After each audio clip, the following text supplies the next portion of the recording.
नरेंद्र मोदी। भाइयों बहनों अच्छा दिन, कब अच्छा दिन आएगा? ए नरेंद्र मोदी, कब आएगा अच्छा? भाइयों बहनों, मेरे देश में और देश के उत्तम प्रदेश हरियाणा आंदोलन होगा। मैंने कहा ये होगा आईसीसी के गेट पे। मैंने आईसीसी, हाँ, ये जो इंटरनेशनल कांग्रेस कमेटी जो क्रिकेट करवाती है, वहां होगा और मांग करेंगे। मैंने कहा जी क्या मांग करेंगे कि दोनों मैच जो हारे हैं दोबारा करवाओ। तालियां भी बजानी पड़ेगी, जितनी तालियां आप बजाओगे डबल एनर्जी मैं लगाऊंगा। मुझे पता है धूप में विटामिन डी बहुत हो गया है, बहुत टेंशन का माहौल है और इस टेंशन के माहौल में मुझे दिल्ली से मैं 200 किलोमीटर दूर चल के आया हूँ अपने भाइयों से कुछ बात करने के लिए, कुछ हंसने गुदगुदाने के लिए, चुटकुले सुनाने के लिए, मुझे कुछ हंसाने के लिए। प्रवीण भाई ने बोला हम लोग हरियाणा में खड़े हैं, हरियाणा में अगर कोई ये बोले कि मैं हंसाने आया हूं तो सबसे बड़ा जोक तो यही है, क्योंकि हरियाणा में तो कदम कदम पे जोक है सब। पूरी दुनिया में टेंशन चल रही है, कोई खुश नहीं है भाई साहब, पूरी दुनिया परेशान चल रही है। मैं चाहूंगा कि स्वागत समारोह 2 मिनट के लिए अगर रोक दोगे तो अच्छा रहेगा। एक बार कर लो बहन जी का सम्मान, एक बार तालियां बजा के सम्मान। धन्यवाद। हो गया भाई? 10 बुक्के से 100 आदमियों का स्वागत हो गया। धन्यवाद। आजकल भाई साहब टेंशन बहुत चल रही है, पूरी दुनिया में टेंशन है। आतंकवाद की टेंशन, महंगाई की टेंशन, बेरोजगारी की टेंशन, इसकी टेंशन, उस पूरी दुनिया में टेंशन है। चाइना और उसका यूक्रेन का और रशिया का युद्ध चल रहा है, उसकी टेंशन चल रही है। कोरोना की टेंशन, कोरोना में सबसे ज्यादा टेंशन किसको हुई? मुझे हुई, क्योंकि कोरोना में अंग्रेजी बहुत आ गई। सैनिटाइजर, वैक्सीनेशन, आइसोलेशन, क्वारंटीन, इतनी अंग्रेजी आ गई भाई साहब। एक आदमी रोज घर में घंटी बजाता, बोला भाई साहब सैनिटाइजर दे दो। मैंने कहा मेरे पास तो नहीं है। अगले दिन फिर घंटी बजाई, बोला भाई साहब सैनिटाइजर मिलेगा? मैंने कहा मेरे पास तो नहीं है। अगले दिन फिर आ गया, बोला भाई साहब सैनिटाइजर लेके जाऊंगा। मैंने कहा मैं कहां से लाऊं? बोला आपके घर के बाहर लिखा हुआ है सैनी। मैंने कहा सैनी देख लिया तो सैनिटाइजर मांग के जाएगा? अच्छा मैं चड्डा नहीं हूं। बहुत टेंशन है, रशिया की और यूक्रेन का युद्ध चल रहा है। अभी मेरे साथ दिलबाग जी बैठे हुए थे, बोले यार हम क्या करें भाई, हमारा तो यूक्रेन भी दोस्त है, रशिया भी दोस्त है, भारत क्या करे? भारत किसका पक्ष है? यूक्रेन को कैसे बचाएं? मैंने कहा जी बहुत आसान तरीका है, यूक्रेन को अपने तोप और गोलों के अंदर पतंजलि का शैम्पू डाल के फायर कर देना चाहिए।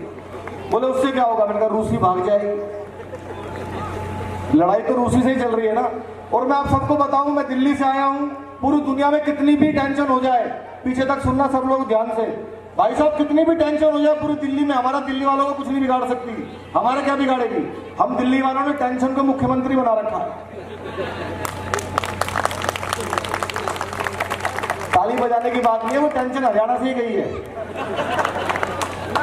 नायब जी मेरा किसी पार्टी से कोई लेना देना नहीं है, क्योंकि किसी पार्टी का मुझसे ही नहीं है। हमारे केजरीवाल जी का तो 7 साल से भाई साहब एक ही काम है, सुबह सुबह उठो, नहा धोके शीशे के सामने जाकर रोज एक ही डायलॉग, एक बार दिल्ली पुलिस दे दो ठीक कर दूंगा इसको, एक बार दिल्ली पुलिस मुझे दे दो ठीक कर दूंगा इसको, एक बार दिल्ली पुलिस मुझे दे दो। मैंने कहा जी दिल्ली पुलिस भी यही कह रही है।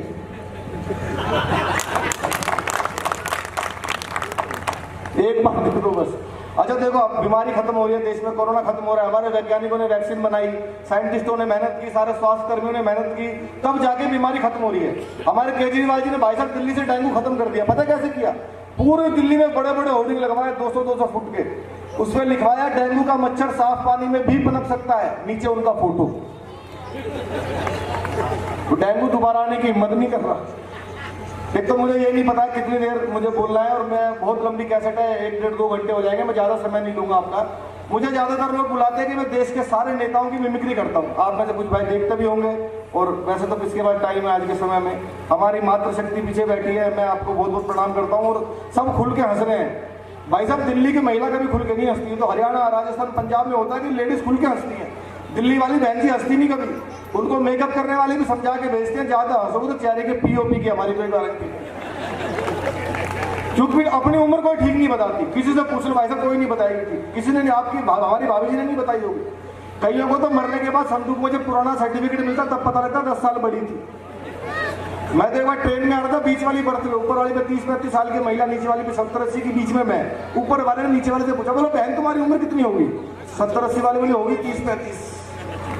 इतना बड़ा घोटाला चिदम्बरम ने भी नहीं किया। अब 70-80 वाले ने 30-35 साल से पूछा, बोलो बहन तुम्हारी कितनी होगी? बोली होगी 18-20। मैं बर्थ से नीचे गिर गया। बोले क्या करो? मैंने कहा पैदा होने की कोशिश। मतलब मेरी तो भी हुई नहीं, लेकिन मुझे पता है भाई साहब शादी के बाद क्या होता है, मुझे सब पता है। शादी होती है, पत्नी अपने पति को बुलाते हैं, इधर आ भाई। वो बेचारा ऐसा जाता है जैसे चुनाव हार के नेता अपने ऑफिस में जाता है, ये दोस्त तेरा बहुत खराब है, कल से इससे बात करना बंद कर दे। वो उससे बात करना बंद कर देता है। अगले दिन फिर बुलाते हैं, ये खाना बंद कर, वो पीना बंद कर, IPL पर सट्टा लगाना बंद कर। जब वो सब कुछ छोड़ के बिल्कुल सुधर जाता है ना, अचानक रोमांटिक होकर बोलती हैं, अब आप पहले जैसे नहीं रहे। वो बेचारा पहले जैसा कहाँ से रहेगा, सॉफ्टवेयर तो पहली फॉर्मेट कर दिया उसका। लेकिन हम लोग हरियाणा में खड़े हैं, मेरे माता पिता दोनों हरियाणा से ही हैं, मेरा जन्म दिल्ली में हुआ है। मुझे पता है भाई साहब हरियाणा का आदमी कैसा होता है। मेरे पिताजी 79 में दिल्ली गए थे, उनके अंदर का हरियाणा में आज तक नहीं निकला। आज भी रात को 2-3 बजे भाई साहब ऐसी बात कर देते, बड़े से बड़ा कलाकार नहीं कर सकता। अभी रात को भूकंप आया था थोड़े दिन पहले दिल्ली में 2:30 बजे, रात को 2:30 बजे भूकंप आया। पिताजी रात को नींद में सोते हैं, हमने उठाया, पापा जी उठो भूकंप आ गया। अब हमने न्यूज चलाई, इसमें समाचार आया। आइए चलते हैं अपनी संवाददाता सुनीता के पास और जानते हैं ताजा हालात क्या है। पिताजी नींद में ही बोल रहे हैं, सुनीता इब तक जाग रही है। कुछ नहीं पता मतलब क्या हो जाएगा, लेकिन मैं ज्यादा समय नहीं लूंगा आपके। मुझे जिसलिए बुलाया जाता है कि मैं देश के बड़े बड़े नेताओं की मिमिक्री करता हूं। मैं कुछ नेताओं का आपके सैनी समाज बरवाला के मंच पर, यदि आपकी आज्ञा हो तो मैं प्रस्तुत करता हूं। यदि वे सब बड़े बड़े नेता आपके मंच पर आते तो कैसे भाषण देते, कोशिश कर रहा हूं। नायक जी सुनिए, आपकी नहीं करूंगा, चिंता मत। एक नेता है लालू यादव, आप सब जानते होंगे। लालू जी को जानते हो ना, सबसे ईमानदार आदमी है देश के, सबसे ईमानदार है भाई साहब। जिस जेल का उद्घाटन किया था उसी में बंद रहे, इससे ज्यादा ईमानदारी क्या होगी। लालू जी का भाषण देखना, फिर मैं मोदी जी, अमित शाह जी सबको यही बुलाऊंगा सैनी समाज के मंच पे। सामने आप जैसे इंटेलिजेंट लोग बैठे थे, लालू जी जैसी माइक पे आए, नरेंद्र मोदी, नरेंद्र मोदी, भाइयों बहनों अच्छा दिन, कब अच्छा दिन आएगा, नरेंद्र मोदी कब आएगा अच्छा दिन। नीचे से लड़का उठा, बोला जी 9वीं फेल आपका लड़का उप मुख्यमंत्री बन गया, और कितने अच्छे दिन लोग, और कितने अच्छे दिन लोग। एक और नेता है क्या थे, नवजोत सिंह सिद्धू थे ही, अब तो जेल में है। मैं लाफ्टर 3 में सबसे यंग पार्टिसिपेंट था। हम लोगों को माइक ले जाकर रखना होता तो सिद्धू जी को हंसना होता था, पर वो हमसे पहले ही शुरू हो जाते थे। और आपको पता है सिद्धू जी एक बार भाषण देना शुरू कर दें, या तो भगवान रुकवा सकता है या इमरान रुकवा सकता है। एक नया लड़का आया, गुरु मैं कहता हूं तुझ में वो बात है, तू ही है जो सागर को नदी दशक को सदी बना देगा। माय डियर फ्रेंड, तुझ में वो कला है, नदियां नाले पर्वत झरने गागर सागर। बंदा डर गया, बोलो जी माफ कर, मैं तो माइक टेस्ट करने आया। एक से बढ़कर नेता है, एक आवाज है जो पूरी दुनिया में गूंज रही है, हमारे प्रधानमंत्री नरेंद्र मोदी जी का। मोदी जी का भाषण सब लोग सुनते हैं, जो पसंद करता है वो भी सुनता है, जो नहीं करता वो 2 बार सुनता है। मोदी जी अगर सैनी समाज बरवाले के मंच पर आते हैं तो जितने भी लोग, हमारी माता बहनें पीछे तक बैठी हैं, सबका आशीर्वाद मुझे चाहिए। आपको लगे कि वो ऐसे ही बोलते हैं, हालांकि माइक अभी उस लेवल का नहीं हुआ है, लेकिन ठीक है ना। ऐसा भी हो सकता है मोदी जी की निकालो देवगौड़ा की निकल जाए, पर थोड़ा मुझे मॉनिटर कम आ रहा है, बाकी माइक ठीक है, सामने ठीक जा रही है। मोदी जी अगर आते तो देखना कैसे भाषण देते। भाइयों बहनों, मेरे देश में और देश के उत्तम प्रदेश हरियाणा और हरियाणा के बरवाला में सैनी समाज के कार्यक्रम में मैं आप सबको अपनी और 135 करोड़ भारतीयों की तरफ से शुभकामनाएं देता हूं। शानदार कार्यक्रम चल रहा है, शानदार कार्यक्रम चल रहा है। दीपक सैनी प्रस्तुति। दीपक सैनी को बुलाना चाहिए कि नहीं बुलाना चाहिए? बुलाना चाहिए कि नहीं बुलाना चाहिए? बुलाना चाहिए कि नहीं बुलाना चाहिए? दीपक सैनी को बुलाना चाहिए, हर कार्यक्रम में बुलाना चाहिए, और इतना मोटा लिफाफा भी देना चाहिए। सुना देता हूँ, मेरी पिछले 1-1.5 साल पहले एक वीडियो बहुत चर्चित रही, बहुत वायरल हुई, राकेश टिकैत जी की आवाज। आपने हो सकता सुनी हो सर, किसी ने सुनी होगी। हमारी टीम वर्ल्ड कप से बाहर हो गई। अच्छा, जो आदमी पॉपुलर होता है मैं उसकी मिमिक्री करता हूँ, चाहे वो किसी पार्टी का हो, किसी दल का हो। नायब जी ने भी सुनी, खूब आनंद लिया आपने, है सर। हमारी टीम वर्ल्ड कप से बाहर हो गई थी भाई साहब, पता है ना आपको? क्रिकेट वर्ल्ड कप से हमारी टीम बाहर हो गई।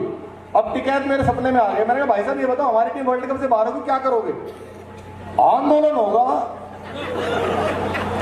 आंदोलन होगा। मैंने कहा ये होगा ICC के गेट पे। मैंने ICC, हाँ, ये जो इंटरनेशनल कांग्रेस कमेटी जो क्रिकेट करवाती है, वहां होगा। और मांग करेंगे, मांग। मैंने कहा जी क्या मांग करेंगे कि दोनों मैच जो हारे हैं दोबारा करवाओ। ये मैच दोबारा होंगे, रन रेट का कानून बढ़ेगा। इसका रन रेट बढ़ गया, उसका रन रेट घट गया, कौन बढ़ाता है रन का? रन रेट का कानून बढ़ेगा। एक और समस्या है क्रिकेट में। मैंने कहा जी क्या समस्या है? अंपायर उंगली उठा के आउट देता है, बैट्समैन ऐसे कर देता है, अंपायर किसी से बात करके नॉट आउट कर देता है। ये कौन है बीच में अंपायर की जिससे बात होती है? ये कौन बात करता है अंपायर से? उसकी जांच होगी, आंदोलन होगा, पिच पे बैठेंगे, विकेट की बजाय गन्ने गड़ेंगे हमारे। बहुत बहुत शुक्रिया, धन्यवाद, आपने मुझे बुलाया प्रवीण भाई, सैनी समाज। मैं सिर्फ इतना ही कहना चाहता हूं कि हमारा समाज पिछड़ा हुआ समाज बिल्कुल भी नहीं है। हमने शासन भी किया है देश में, और इतनी बड़ी बड़ी धर्मशाला, इतने बड़े बड़े स्कूल, इतने बड़े बड़े कलाकार, सब कुछ हमारे समाज के पास है। बस हमारे दिमाग में जो ये बार बार डालने की कोशिश होती है कि तुम पिछड़े हो, तुम पिछड़े हो, तुम पिछड़े हो, उससे हमें बाहर निकलना है। और आपका भाई लगा हुआ है। आज मीडिया के अंदर कोई ऐसा चैनल नहीं है जो मेरे टैलेंट की वजह से मुझे ना बुलाता हो। अपने टैलेंट को निखारिए, फिर कोई जाति वाति कुछ भी आपके रास्ते में नहीं आएगी, सब वो लोग आपको बुलाएंगे। बस इतना ही कहना चाहता हूँ कि लगा आधुनिक समय को बड़ा जब ये रोग, पिछड़ा बनने के लिए झगड़ रहे हैं लोग। मैं कभी भी बस आपको विश्वास दिलाता हूँ, सैनी समाज के मंच पर खड़ा हूँ, अपने घर में खड़ा हूँ, कि मेरी वजह से कभी भी कोई ऐसा काम नहीं होगा। आप मुझे चाहे टीवी पर देखना, चाहे कहीं भी देखना, जिससे सैनी समाज पर इतना सा भी दाग लग जाए। आपने मुझे बुलाया, बहुत बहुत शुक्रिया, धन्यवाद। जय हिंद, जय भारत, जय भीम।